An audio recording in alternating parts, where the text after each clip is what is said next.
Oh, we're good? Oh, it's red. Hey.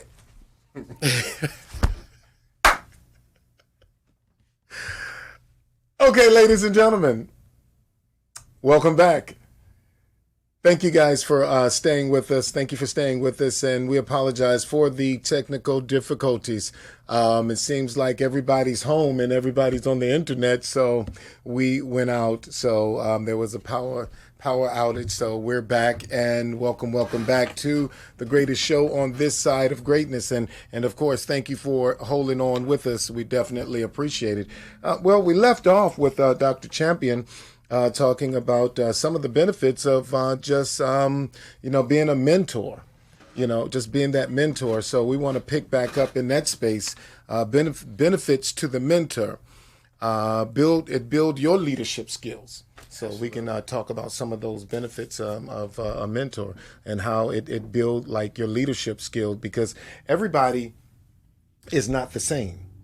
So you got people who are different type of personality. So and this is why it's so important when you mentor, you build the rapport and the relationship so you can see their temperament or their capacity to receive, because everybody receives differently. So again, it allows you an opportunity to adjust your leadership style in a sense to fit their ability to receive. You want to tell them? No, absolutely. And I think that's a common thing that many of us deal with at times, that sometimes we want to just put out information, or we want to give direction because, we think to ourselves that how hard can it be? I get it, so you should too.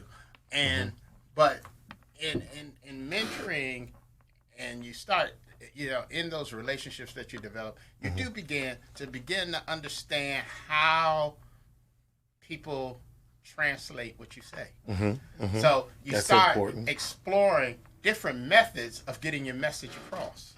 Because it's not like when you go into the store and it says one size fits all. Well, as certain people will come to find out that once they get it home, one size really doesn't fit all. One size fits most. And so that same practice that we might say is that if we mentor 10 people and one doesn't get it, Sister then we have to leave those other 9 and modify our approach in order to get the message. See, that's what a mentor does. See, when the protege trusts that you're not going to leave them behind and only worry about the other 9. You trust that if I don't get it, you're still going to stay with me. You're going to protect me and make sure that I get it. That's right. You're not going to let the rest of the group leave me. You're going to modify. That's right. So that they can grab a hold of it. And you're gonna walk me along the way. That's so important, because again, you build more trust. You build more trust. And that's when you build so much trust that even at the end of that experience, man, sometimes, like you said, I want to know who you know. So, because I trust you and I know, the trust is there. So I want to know who you know so I can trust them as well to continue on the mentorship through your career. Right. That is so important. And I don't want to go out of order in what we have set up for the program, but just the whole piece of when you're selecting a mentor. Why do you select the person that you select? Sometimes we select mentors for the wrong reason, yes, sir. And so we never develop the successful relationship that we need to have that be successfully mentored. Okay. Sometimes we look at somebody and we say, they're in that place of power. And they can do something for me. However, we got nothing in common. However, that person has no interest in me. But I choose them to be my mentor because I think they're going to get me somewhere, and they accept me because it's politically correct. Yeah. See, what most leaders have been told is that good leaders mentor somebody. Didn't say that they're going to actually physically and do the right thing, but they're able to say, well, I have 5 mentees or 5 proteges assigned to me. See, but the reality is, so we sometimes pick people for the wrong reason. we also pick people who we think are just like us. So that is definitely often a problem because why do you want to be advised to hear the same thing you already know? And keep doing the same thing. Right. And that's the thing. Nothing's So different. we need diverse people to mentor us. And it's okay. It's very okay. It's okay. Because the thing is, what you want to be able to understand, you want a perspective. Yes. Because if it ain't working, you don't want to sit back and say, I don't know either. And that's the reality. They can't see beyond what you see. You haven't gone. Say if we're traveling, I say I'm going to California by road trip. I don't want to get someone who has not been past Chicago. And if they haven't at least been to California, why would I, seek their advice? Why would I seek, any information from them? They can get me up to Chicago, but beyond Chicago, I gotta, That's right. and seek someone that is able to get me to California. Well, and that's the thing too. So I remember when, I would be talking to a white manager, and they would suggest I get mentored by a senior African American. And so that was always the thing. I'm like, wow, why do you send me there? Well, that's where we figure you'll be comfortable. Well, yes, but this is the thing. So there was this senior African American that Excuse me. I knew very well, and that was the same guy everybody sent me to, and he was somebody I trusted. He's somebody I went to from time to time. But this was the thing. When I went to happy hour, he was at the same happy hour. I want a mentor who can invite me to his happy hour and introduce me to all new people. And say, this is my protege. See, what I'm saying is, I want somebody who can expand my network. When I choose a mentor, I want to be part of that mentor's network. And if they're already in my network, I'm harming myself by not looking for someone diverse. Now, I also suggest that you have more than one mentor. You have to look at various parts of your life. Right? Yeah, no, you say happy hour. Man, because see, and again, I was talking about my career. In my career, man, there's two places that decisions on people's career were made. One was at the social events, often happy hour. The second was in the gym at 5:30 in the morning, where they in there working out. Now, I'll be honest with you, I ain't getting up at 5:30 in the morning to work out. I ain't that committed to my career, but I'll go to happy hour. You want a mentor that is committed. No, I mean, But you don't want, let alone you don't want one mentor, but then have two mentors at happy hour. You don't want two of them. But the thing is, and again, you look at it, so you segment and compartmentalize your life. Yeah.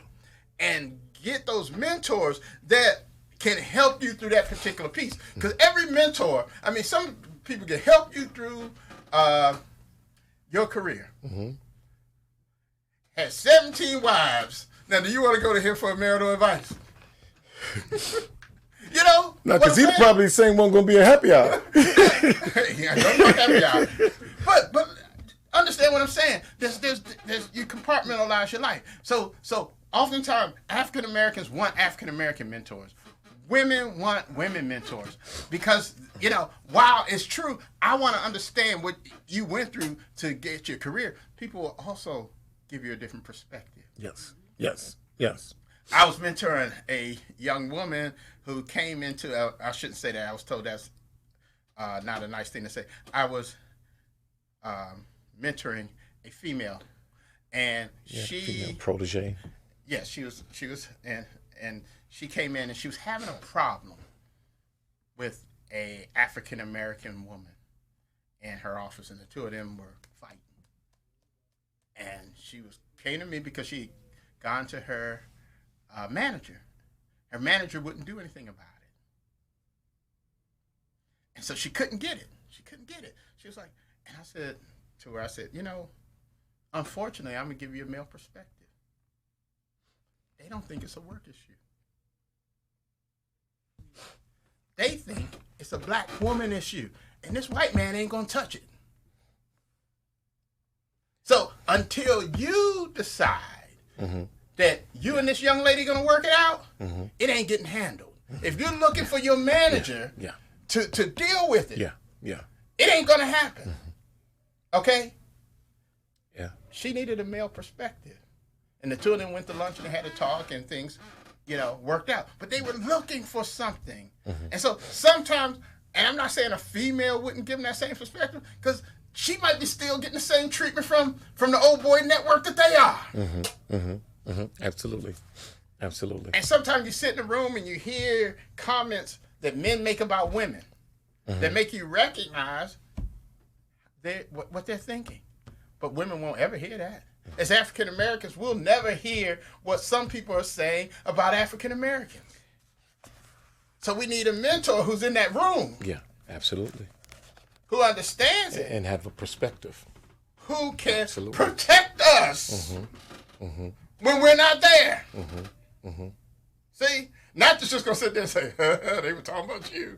But someone's going to say, that's my protege. That's right. That's not true. And you're not going to move forward. And help guide you through, those traps. That's right. Yeah, and that's why I suggest multiple mentors. And I had this, like I say, just some of the strangest things happen.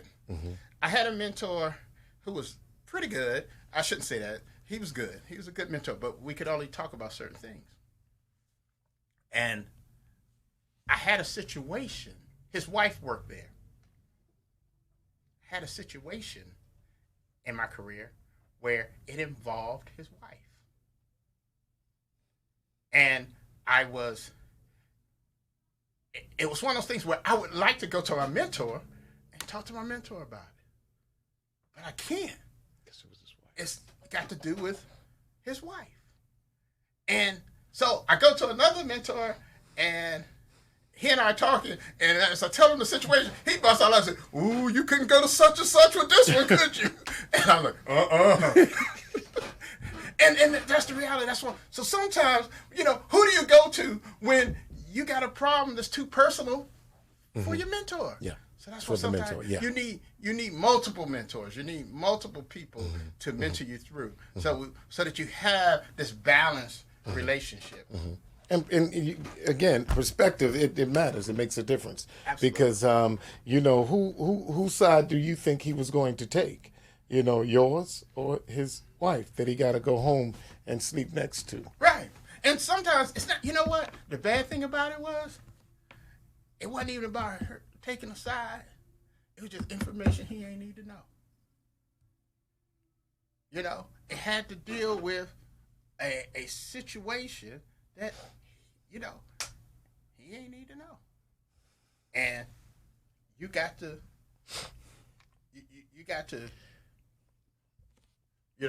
know when to hold him, know when to fold him. Know when to walk away. And that's the thing. But I was able to get good counsel. Yeah, because of the multiple the mentors that you've had. Right. And that's the blessing. But how about do you see the difference in people who are who have never had structure, that don't seek mentors, as opposed to someone who has had structure, who seek mentors, who know to seek a mentor? And there's there was a study done a few years ago by a company called Ivy Corporation, and they went and looked at a federal agency, and they looked at the onboarding process, and they looked at it via race, and how over a 2-year cycle that whites appeared to move faster in their career than women and minorities. And when they looked at some of them, they did interviews, they talked to people. What was one of the key differences? The key difference was mentoring.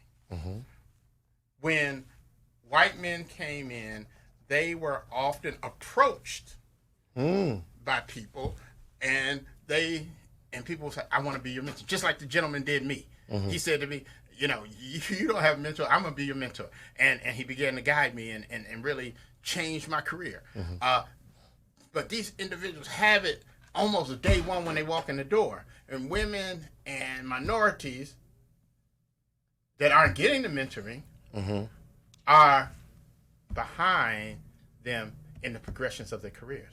Okay. Now, many of them still move forward, but because they didn't have the mentoring early, not at that rate, they didn't move at the same rate. And counterparts. oftentimes they do get mentoring later. But the reality is that we have to look at cultures of mentoring makes a difference. There's proven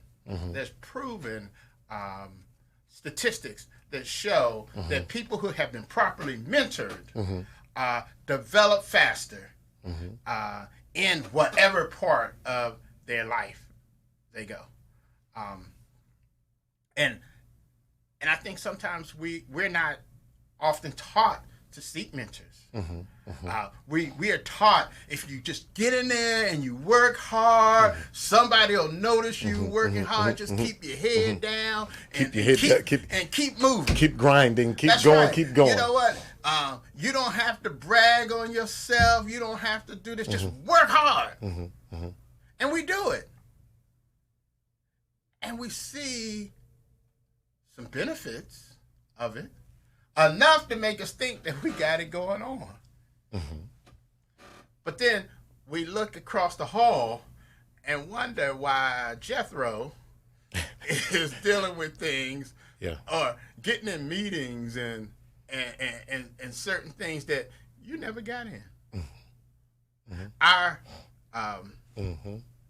we had a gentleman, our deputy executive director, told a story how when he was a new employee, he was standing at the bus stop and a senior person recognized him, picked him up at the bus stop and gave him a ride. He said about 3 days a week, that same gentleman picked him up at the bus stop. The conversations they had during that little bit of time made the difference in his career. Life-changing. You know, Life-changing. And then when they said, hey, we need a young engineer for this committee. And that man would say, hey, I got a good one. It's the guy that's been riding here with me all along. And whatever. So it's those relationships. So mentoring matters. Mentoring matters. Mentoring matters. Absolutely. I know that we time is getting ready to wrap up, man, but this right here can go on and on. Definitely a very powerful conversation because, again, mentoring matters so much that it can change the trajectory of your career, whatever it may be. And so I find your that career, your relationships, your hobbies. You like to bowl? And somebody show you to keep your elbow in, all of a sudden your game goes up 20 pins. You know, little things like that. Yeah, I remember, we were bowling, and I think it was Pennsylvania, and you don't want to see that game no more, right? You weren't successful at that game, so. No, I wasn't successful at golf. I think I was hurting y'all. Because we was, it was a good time, but Smokes and them was doing something out of this world, man. But my golf game was pretty. Matter of fact, my golf game was so bad that in 9 holes, it was so high that I said, "Man, when I get to the bowling alley, my goal is to beat my score." You remember, I had run out of balls by the 4th hole. So many, they had all gone in the lake, and I was just like, "We'll play best ball when y'all get to the." When y'all get to the green, I'll hit the green. I'm not hitting no more because everything was going in the woods. The only thing I hit was that bird in the tree. That bird fell. That bird fell out. That's what I said. I got a bird. I hit it, and I felt so bad. That was over 10 years ago, man. That little bird. That was over 10 years ago. That was over 10 years ago, yes, man. Sir. That was over 10 years ago. What a time. But we again, those type of relationships, even on the golf course, you learn because it's relational. You start talking and you start, communicating. And there's so much growth that can happen in those type of settings. So, be careful who you're hanging around as well. That's so right. There's a plethora of information. if you stay connected to this group as the information's going on, what I'm going to do is input the benefits of a mentor and some of the benefits of a protege, so you can have some of those things in aspect, and some of the ways to choosing a mentor so that you're able to be on point when you're getting ready to choose your mentor, making sure you're not just, as we spoke about earlier, you're not just choosing them just because they're in power. But they can be effective in your life, and you're building a rapport. So I'll be putting these things on the thread as well, so you'll be able to take a look at those things. And please comment on them and let us know what you think, so we can keep the conversation going even after the broadcast. So definitely, Dr. Champion, any last? Yeah, just in closing, we often talk about developing self, and we talk about reading, we talk about studying, we talk about relationships. But one thing I will just say to you that's important in your life is having a mentor and being a mentor. Being a mentor is going to make you a better protege to the person that mentors you. See, it's a cycle. It's a cycle that we have to have in our lives, not that we just are on the receiving end of being mentored, but that we also mentor someone else. And I'll just say this last closing words, that God blesses us so that we can be a blessing to someone else. So Amen. Mentor somebody. Amen. And be mentored. Amen. That's good. That's good. Basically, I just want to piggyback on what you just shared. As you are being mentored, you are to be accountable to your mentor, and you are to be responsible for pulling someone else up. So it's about accountability and responsibility. As you're going up, you're being accountable to doing what needs to be done, but also reaching down, being responsible for someone else, bringing someone else up. Well, ladies and gentlemen, my time is up. We definitely thank you for yours. Just want to give a quick shout out to our CEO of WBGR, Mr. Lionel Green. Happy birthday to you, sir. God blessings to you. Pray that you are definitely enjoying your day. Remember, when good men stand together, we become greater. We are our brother's keeper, and see you on the other side of greatness. God bless you. See you next My week. brothers keep a show, I gotta let them know. Tuesday, 7 p.m., gotta let them know. 3 M's meant to model, gotta multiply. God gets all the glory, hands in the sky. My brothers keep a show, I gotta let them know. Tuesday, 7 p.m., gotta let them know. 3 M's meant to model, gotta multiply. God gets all the glory, hands in the sky. My brothers keep a show. Introduce